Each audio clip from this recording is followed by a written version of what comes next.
Un nouveau poste et une nouvelle médaille. Jean Castex a reçu la Légion d'honneur ce jeudi 8 décembre 2022, des mains d'Emmanuel Macron auprès de qui il avait été Premier ministre entre 2020 et 2022. Désormais PDG de la RATP, celui-ci a été récompensé, et surtout loué par le président de la République dans un discours qui a ému toutes les personnes présentes, dont sa femme, Sandra. Un énorme bouquet de fleurs à la main, celle-ci s'est montrée très fière de son mari, comme le montrent ces photos prises par Roselyne Bachelot, présente à la cérémonie.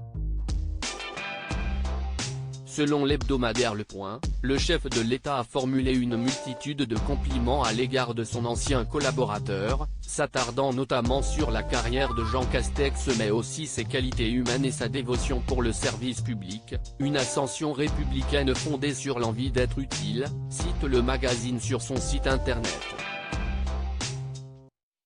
Jean Castex, prétendant pour 2027, loin de la sphère politique, celui qui a été à la manœuvre pendant la crise de la pandémie de Covid, est donc revenu à l'Élysée pour recevoir ses décorations.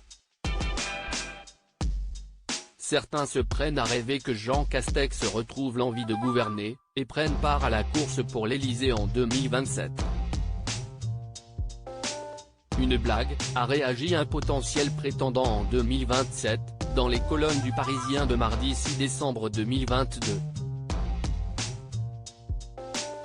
Un ministre a commenté à son tour, « Je ne dirais pas qu'il y pense, mais je dirais encore moins qu'il n'y pense pas.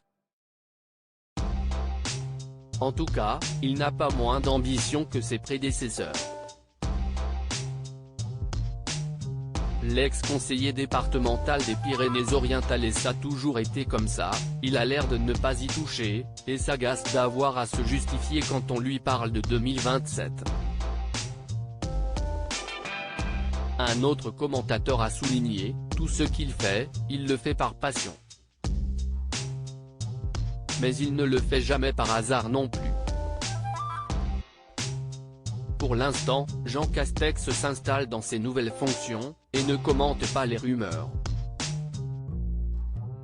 Crédit photo, Alexandro Segarra panoramique.